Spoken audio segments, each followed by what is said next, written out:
እኛ ክርስቲያኖች በዚህ ዘመን ትልቁ ደስታችን ብቻችንን አለመሆናችንን ማወቃችን ነው።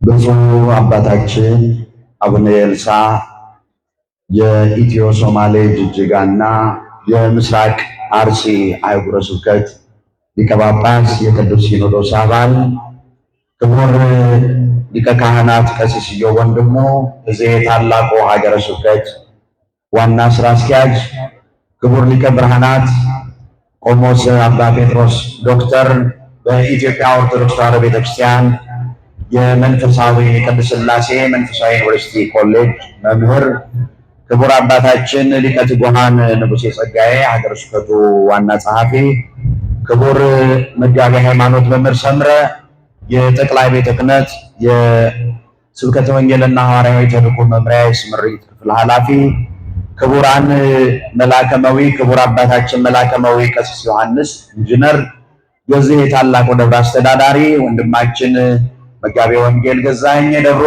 የስብከተ ወንጌል ኃላፊ ወንድሞቻችን መምህራነ ወንጌል ዘማሪያን የሀገረ ስብከቱ የየመምሪያው ኃላፊዎች የአድባራትና የገዳማት አስተዳዳሪዎች የቅዱስ ያሬድ ልጆች ሊቃውንተ ቤተ ክርስቲያን የደብሩ የሰበካ ጉባኤ አባላትና የአምደ ሃይማኖት ሰንበት ትምህርት ቤት ተማሪዎች የቅዱስ ሚካኤል ወዳጆች አባቶች እናቶች ወንድሞችና እህቶች እንዲሁም ሕፃናት እንደምን አደራችሁ እንደምን አረፈዳችሁ እንደምን ቆያችሁ የእግዚአብሔር አምላካችን ስም ለዘላለም የተመሰገነ ይሁን። እንግዲህ በጣም ከይቅርታ ጋር አንድ ሰው የሚናገር ከሆነ እኔ እናገራለሁ፣ አብረን እንማማራለን።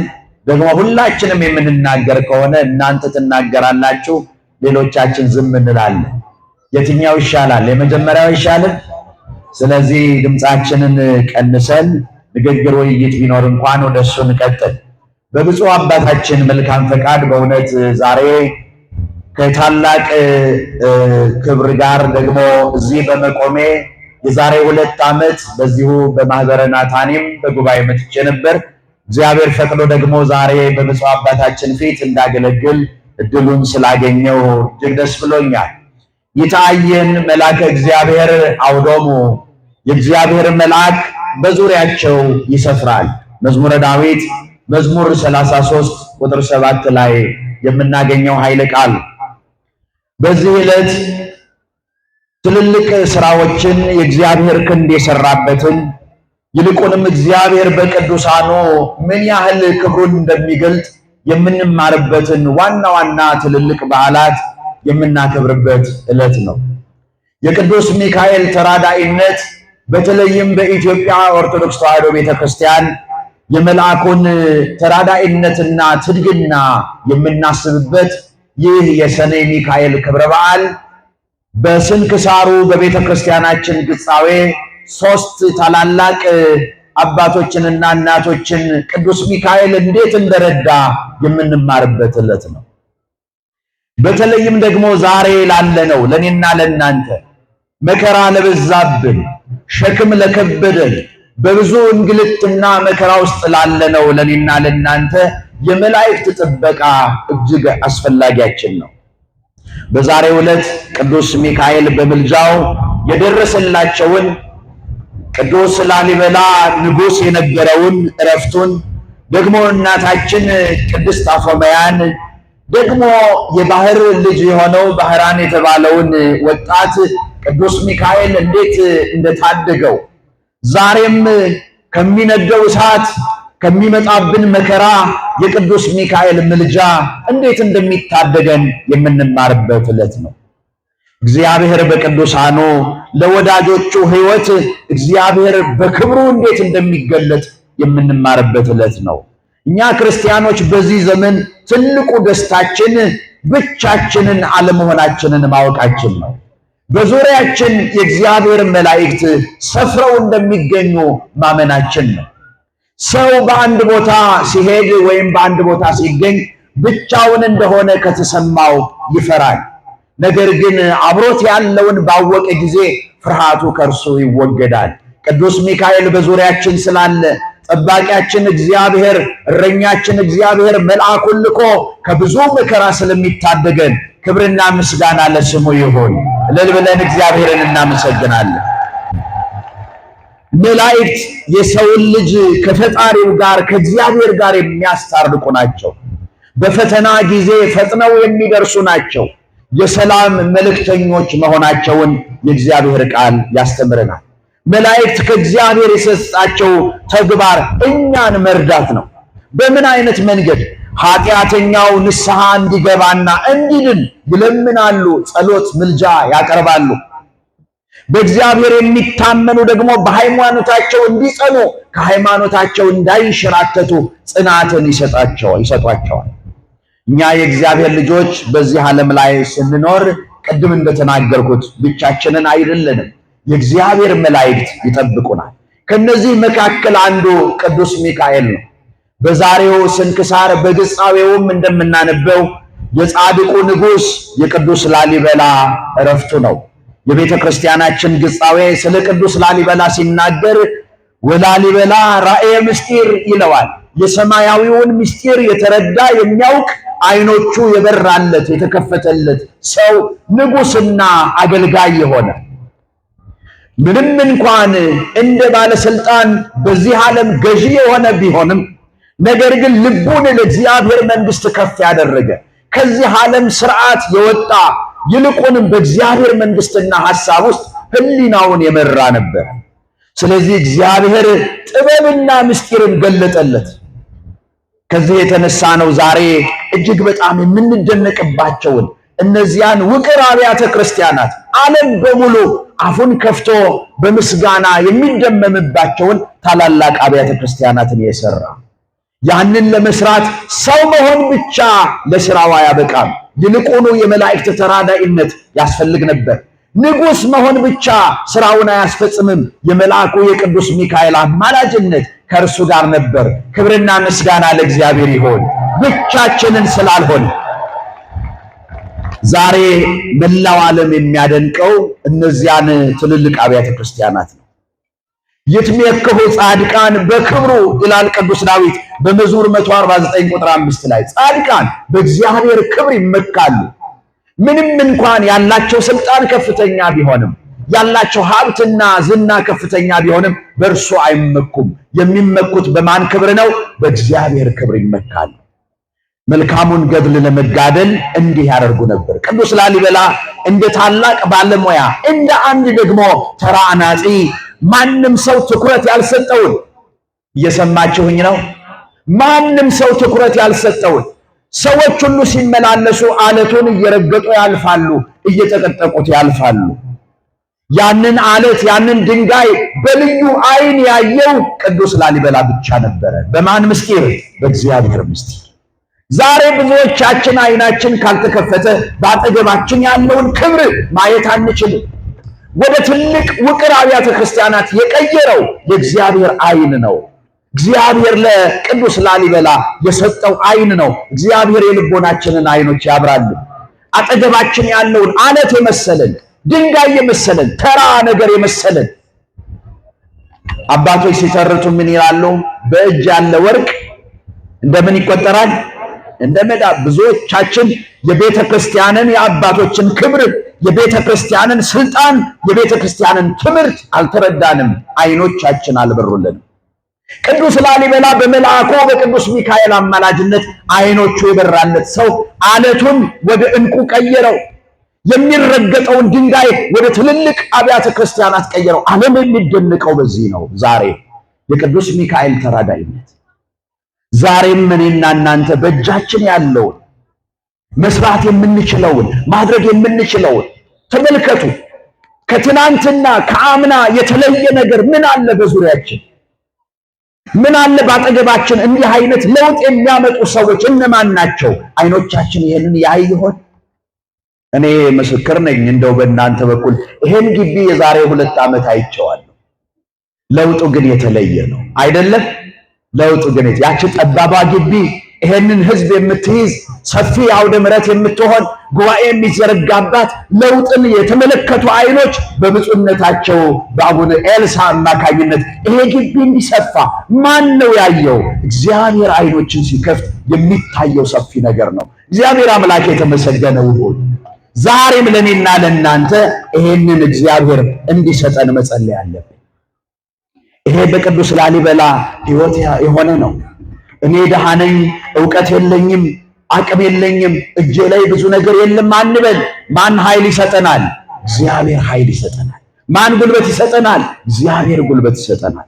የመጀመሪያው የቅዱስ ሚካኤል አማላጅነት በቅዱስ ላሊበላ በንጉሱ ሕይወት ተገለጠ። ሁለተኛው የእናታችን የቅድስት አፎምያ የመልአኩ አማላጅነትና ድንቅ የተገለጠበት ነው። ቅድስት አፎምያ ለእግዚአብሔር የምትገዛ የቅዱስ ሚካኤልን መታሰቢያ የምታደርግ ዛሬ የመላእክትን ምልጃ ያገለሉ ከመላእክት ምልጃ የሌሉ በዚያ ውስጥ ተሳታፊ ያልሆኑ ክርስትናን ግን እንከተላለን የሚሉ ሰዎች እንዴት ክርስትና ከመላእክት ውጭ ይሆናል? ተመልከቱ።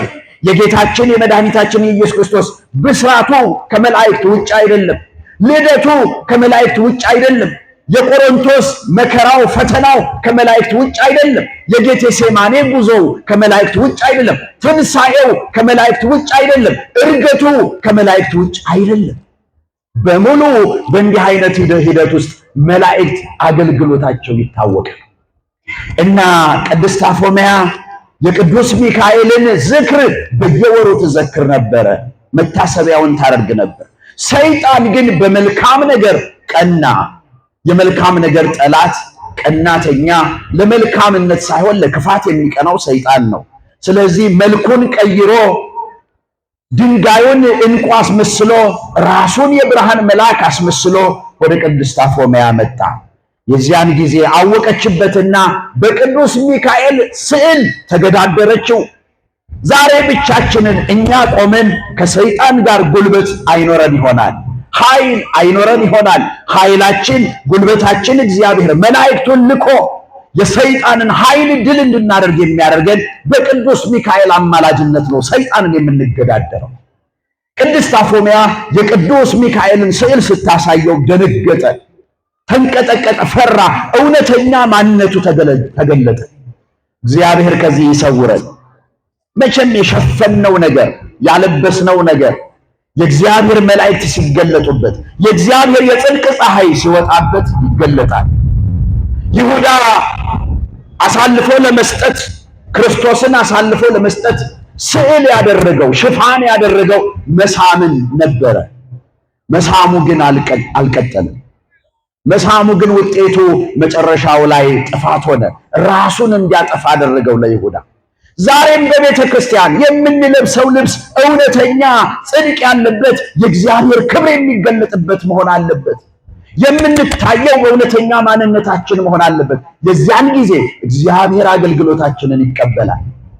ቅዱስ ሚካኤል ለአፎምያ ሲቆምላት ሰይጣን እውነተኛ ማንነቱ ተገለጠ። የዚያን ጊዜ በኃይል ሊያንቃት ፈለገ ቅድስት አፎምያ። ስለዚህ በኃይል አንቆ ሊተናኮላት ሲል የዚያን ጊዜ ቅዱስ ሚካኤል በግርማው ተገለጠ። በስዕሉ በአማላጅነቱ አይደለም፣ በግርማው ተገለጠ። ያንን አውሬ የሆነውን ዲያብሎስን አሰረውና ድል ነስቶት ሄደ። ክብርና ምስጋና ለእግዚአብሔር ይሁን። የእግዚአብሔር ቃል ዲያብሎስን ተቃወሙት ከእናንተ ይሸሻል የሚለን እንዲህ ነው። ሐዋርያው ቅዱስ ያዕቆብ በያዕቆብ መልእክት ምዕራፍ 4 ቁጥር 7 ላይ ዲያብሎስን ተቃወሙት ከእናንተ ይሸሻል፣ ስራውን ተቃወሙት ከእናንተ ይሸሻል፣ ርኩስ የሆነውን ነገር ተቃወሙት ከእናንተ ይሸሻል፣ ቤተ ክርስቲያንን የሚያፈርስ ነገር ተቃወሙት ከእናንተ ይሸሻል። ማን ወደ እናንተ ይቀርባል? እግዚአብሔር ወደኛ ይቀርባል። አያችሁ፣ እግዚአብሔር ወደኛ ይቀርባል። ዛሬ ሰይጣን ወደኛ የሚያመጣው ቀንዱን ሰይጣን ወደኛ የሚመጣው ቀንዱን አሽሎ ጥፍሩን አዘርዝሮ አውሬ ሆኖ ወደኛ አይመጣም። ይሄንን እንዳትጠብቁ። ቅድስት አፎምያንን ለማታለል እንደመጣው የብርሃን መልአክ መስሎ ይመጣል። እንደ አፎምያ ዘመን ዛሬም በማር የተለወሰ ነገር ይዞ ይመጣል። ምን ይላል? በዘመናዊነት ስም ታማኝነትን ማጉደልን ጨብጦ ይመጣል። በትርፍ ስም ማታለልን ይመጣል። ነጋዴው ስለሆን ነው። ደግሞ በደስታ ስም ሱስና ኃጢአትን ማዘውተርን ያንን ይዞ ይመጣል። ሰይጣን ሆኖ አይመጣም። የሚመጣው የብርሃን ልብስ ለብሶ ነው። በጓደኛ በአባት በእናት በምክር ሰጪ በኩል የሚሰጠውን ምክር መመዘን ብቻ ነው። ይሄ ምክር የማን ነው? የእግዚአብሔር ነው? የማን ነው? ስለዚህ ይህን ብታደርግ ምን አለበት? ሰው ሁሉ ይህንን ያደርገዋል፣ አንተም እንዲህ አድርግ እንዲህ በል እያለ ከኋላ የሚገፋ ሰይጣን። እኛ ግን እንደ ቅድስት አፎምያ የኃጢአት መርዝን ለይተን በማር የተለወሰውን ክፉ ነገር አውጥተን ከኛ መጣል ይገባናል። ቅድስት አፎምያ የዳነችው ጋሻ በሆናት እግዚአብሔር መልአኩን ልኮ ቅዱስ ሚካኤል ስላዳናት ነው። ሶስተኛውና የመጨረሻው የባህራን የቅዱስ ሚካኤል ታዳጊነት ነው። ባህራን የተባለው ወጣት በአንድ ክፉ ባለጸጋ ሰው ዘንድ የሞት ደብዳቤ ተጽፎ ተሰጠው። ምክንያቱም ሰው በሰይጣን ሲመራ እንዲሁ ሰውን ይጠላል። ባህራን የተባለውን ወጣት ጠላው። ከዚህ የተነሳ ይህንን ወጣት እንደደረሰ የሞት ፍርድ ፈርጄበታለሁና ተግባራዊ አድርጉ የሚል ደብዳቤ አስጨብጦ ላከው። የዋህ የእግዚአብሔር ሰው ባህራን፣ የዋሁ በቅዱስ ሚካኤል ምልጃ የሚታመነው ባህራን የሞቱን ደብዳቤ በእጁ ይዞ ቀጥታ ወደዚያ ይሄድ ነበር። ዛሬ በጣም የዋሃን ይሆንን፣ በጣም ትሑታን ይሆንን የእግዚአብሔር ቤተሰቦች ሁሉን የምናምን ግራ ቀኙን እንኳን በክፋት የማንጠረጥር ማን ይቆምልናል?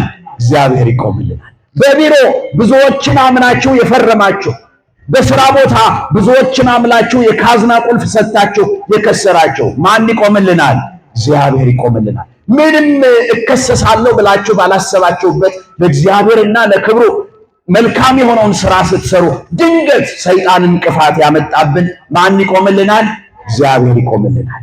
ባህራን ያንን የሞት ደብዳቤ ይዞ ሲሄድ ቅዱስ ሚካኤል በዚያ በትልቅ ሰው መልክ ተገልጦ ባህራንን እንቅልፍ በወሰደው ጊዜ ያችን ወረቀት ወሰደና ቀይሮ ሰጠው። የቀየረው ምንድን ነው? የደስታ ደብዳቤ አድርጎ ቀየረው። ሞት የነበረውን የደስታ ሕይወት የመቀጠል ትዳር የመቀጠል ኑሮ የመቀጠል ደብዳቤ አድርጎ ሰጠው። ባህራን ያንን ሳያውቅ ሄዶ በመልካም ስፍራ ላይ ተገለጠ። የእግዚአብሔር መልአክ በሚፈሩት ሰዎች ዙሪያ ይሰፍራል። ቅድም በርዕሳችን እንዳነሳል ይታየን መልአክ እግዚአብሔር አውዶሙ ለእለ ይፈርህዎ ወያድኅኖሙ። እነዚያን የሚፈሩትን እግዚአብሔርን የሚያከብሩትን መልአኩን ምልጃውን ገንዘብ ያደረጉ ሰዎችን የእግዚአብሔር መልአክ ይታደጋቸዋል፣ ያድናቸዋል። ዛሬ በዚህ ዓለም ስንኖር ሰይጣን ክፉ ሰዎችን ተጠቅሞ የኑሮ ፈተናዎችን በእኛ ላይ የውድቀት የኃጢአት ደብዳቤዎችን ይጽፋል። ዛሬም ደብዳቤው ብዙ ነው። ልክ ያ ባለጸጋ እንደጻፈው ደብዳቤው ብዙ ነው። ዛሬ እንደውም ደብዳቤው በአንድ ባህራን እጅ አይደለም የሚሄደው። ቅድም መርሃ ግብር መሪያችን ሲናገሩ ነበረ። ዓለም አንድ ደብዳቤ ሲያይ ሁሉም ይነጣጠቃል። ሰላም ፍቅር የሚሰብከውን ማንም አያየው። ጸብ የሚጭረውን ክፉ ወሬ የሚያወራውን አንዲት ደብዳቤ ሺዎቹ ጋር ትደርሳለች። ይሄ መከረኛ ማህበራዊ ሚዲያችን የአንድ የደብዳቤ መለጠፊያ ሰሌዳ ሆኖብናል። ምንም የተደረገው ያልተደረገው ሐሰት እውነት ተደባልቆ በዚህ ዓለም ላይ እየተዘራ ነው። እኔና እናንተ የእግዚአብሔር ልጆች ወንፊት ማበጠሪያ ማጥለያ አለን። የእግዚአብሔር ቃል አይምሮ እግዚአብሔር ሰጥቶናል። እንዲሁ በደመ ነፍስ አንነዳ። ኦርቶዶክሳውያን በዚህ መጠንቀቅ አለብን። እውነት የሆነውን ከክፋት መለየት ይጠበቅብናል። ስለዚህ ደብዳቤውን ጽፈው የሚለጥፉ ብዙዎች በዚህ ዘመን ባሉበት ጊዜ ፈተናዎቹ አዋጅ ሆነው ይመጣሉ። እንዴት አይነት አዋጅ! ይሄ ሰው አይቀናውም፣ አይሰራም፣ ከዚህ በኋላ መነሳት አለበት፣ እንዲህ መሆን አለበት፣ ይሄ ቤተሰብ ይፈርሳል፣ አይከናወንለትም የሚሉ ይሄ ህመም አይሻለውም፣ እንደተኛ እንደታመመ በዚያው ይሞታል የሚሉ ብዙ ደብዳቤዎች አሉ። እነዚህ የክስ ደብዳቤዎች ብዛታቸው ታላቅ፣ ተነግሮ የማያልቅ አንዳንድ ችግሮች ተቀምጠን ብንወያያቸው የሚፈቱ እንዳይፈቱ አድርገን እንቋጥራቸዋለን። ቅዱስ ሚካኤል ግን ጦማሯን ያያት ቀን፣ ቅዱስ ሚካኤል በመንገዳችን ያገኘን ቀን የሚለውጠው ደብዳቤ ነው። የሚሻር ደብዳቤ ነው። የሚቀደድ የሚቀር ደብዳቤ ነው። ክብርና ምስጋና ለእግዚአብሔር ይሁን። በሕይወታችን የሚሆነው ይሄ ነው። ለዚያ ሰው ግን ወዮለት አለ ጌታ። አያችሁ፣ አሳልፎ ለሚሰጠኝ ቤተ ክርስቲያንን በአደባባይ ለሚሰቅላት አሳልፎ ለሚሰጣት ለዚያ ሰው ወዮለት። ቅድም ሰምታችኋል። የመጨረሻ ሐሳቤን ላንሳና እንጨርስ። ቅድም የሰንበት ትምህርት ቤት ተማሪዎች ምን አሉ ሲዘምሩ? አመ ይሰቅልዋ አይሁድ ለእግዚእነ ሚካኤል አርመመ ወገብርኤል ተደመ። ጌታችንን በሰቀሉት ጊዜ በዚያን ጊዜ ቅዱስ ሚካኤል ዝም አለ፣ ገብርኤልም አደነቀ ነው ያሉት። ተደነቀ። በስቅለቱ የቅዱስ ሚካኤል ዝምታ፣ የቅዱስ ገብርኤል ቁጣ እና መገረም በምን ተገልጠዋል? በብዙ መንገዶች ተገልጠዋል። የርኅራኄው መልአክ የቅዱስ ሚካኤል በዝምታ ሲገለጥ፣ የቅዱስ ገብርኤል ግን በሰይፉ ነው የተገለጠው። አንዳንድ ጊዜ የርኅራኄ የዝምታ መልክ በቤተ ክርስቲያን ውስጥ ይኖራል። ምንም እንኳን ሰይፍ ቢኖር ሰይፉን ላለማንሳት ትግል ውስጥ ይገባል። ቤተ ክርስቲያን ሰይፍ አታነሳም፣ የዝምታ ቤት ስለሆነች። ስለዚህ ዛሬ የመላእክት አለቃ የቅዱስ ሚካኤልን ክብረ በዓል ስናስብ ማሰብ ያለብን ይህንን ነው። ያ ባህራን በዚያ በባህሩ ዘንድ በዚያ በሚሄድበት ወቅት በተጣለበት በወደቀበት ወደ መከራ በሚጓዝበት ጊዜ ቅዱስ ሚካኤልን አይቶታል። ሊቃውንቱ ሌሊት በማህሌት ይሄን ነው ባህራንን ይቤ ምን አለ? ባህራንን ይቤ ሪክወለ ሚካኤል ወሰይንኩ ጠይቆቱ። ቅዱስ ሚካኤልን አየሁት ተመለከትኩታል። መቼም ዛሬ የቅዱስ ሚካኤል ማህሌት እኔ እንኳን ትንሽ ተኝቼ ወደ 9 ሰዓት ነው የመጣሁት። እነዚህ ሊቃውንት ከሌሊቱ 3 ሰዓት 4 ሰዓት ጀምሮ ማህሌቱን አድምቀውት ነው ያደሩት። እስቲ ለሊቃውንቱ እግዚአብሔር እድሜና ጤና ይጨምርላቸው። በእውነት የአድባራትና የገዳማት በሙሉ ሊቃውንት እና በእነሱ ዝማሬ ውስጥ የነበረው ሪክወለ ሚካኤል ወሰይንኩ ጠይቆቱ፣ ማን እንደሆነ የማላውቀው ቅዱስ ሚካኤል ግን አይቼዋለሁ። ስራውን ምግባሩን አይቼዋለሁ። ልናገር ግን አልችልም። ወሰይንኩ ጠይቆቱ፣ ማብራራት ማስገንዘብ ስለሱ መናገር ግን አልችልም። ግን ቅዱስ ሚካኤልን በስራ ያያቸዋል። እናንተ የጅጅጋ ምዕመናን ቅዱስ ሚካኤልን በተግባሩ ያያችሁ፣ እሳቱን ያጠፋላችሁ። ተመሳሳይ የሆነ ድርሻ ነው ያለን። ብፁዕ አባታችን አቡነ ኤልሳ ያውቁታል። የኛን አካባቢ ስልጤን በደንብ ያውቁታል። ብዙ ጊዜ መጥተው ባርከውናል። ያም የእሳት ስፍራ ነው። በእሳት ውስጥ ያለፉ የእግዚአብሔር ልጆች የቅዱስ ሚካኤልን ክንድ አይተውታል። ትናንት የጠፋውን ሚካኤል ተክቶታል።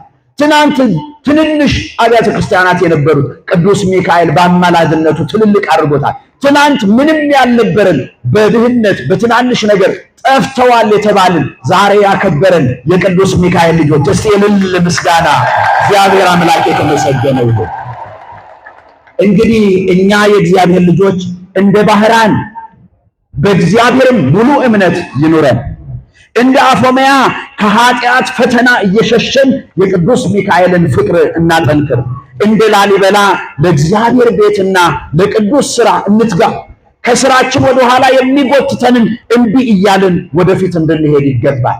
ዛሬ ከብፁዕነታቸው ጋር ብዙ ስራ ይጠበቅብናል። ብዙ ምናለማው ብዙ ምንሄድበት ስፍራ አለ። የገጠሩን አብያተ ክርስቲያናት የምትሰሯቸው ብዙ ስራዎች አሉ። እነዚህ ኃላፊነቶች የብፁዕነታቸውና የሀገረ ስብከቱ ብቻ አይደለም። ክንዳቸውን ለማበርታት እንደ ቅዱስ ሚካኤል አማላጅነት የቅዱስ ሚካኤል ተራዳይነት ደርሶልን እንደ ቅዱስ ላሊበላ ለመገንባት እንደ ቅድስት አፎመያ ሰይጣንን እምቢ ለማለት እንደ ባህራን ደግሞ የሚካኤልን ተራዳይነት ለመናገር እንድንችል አምላከ ቅዱሳን ይርዳን። የመከረን ያስተማረን አምላካችን ስሙ ለዘላለም የተመሰገነ ይሁን። ስብሐት ለእግዚአብሔር። ይቆየን።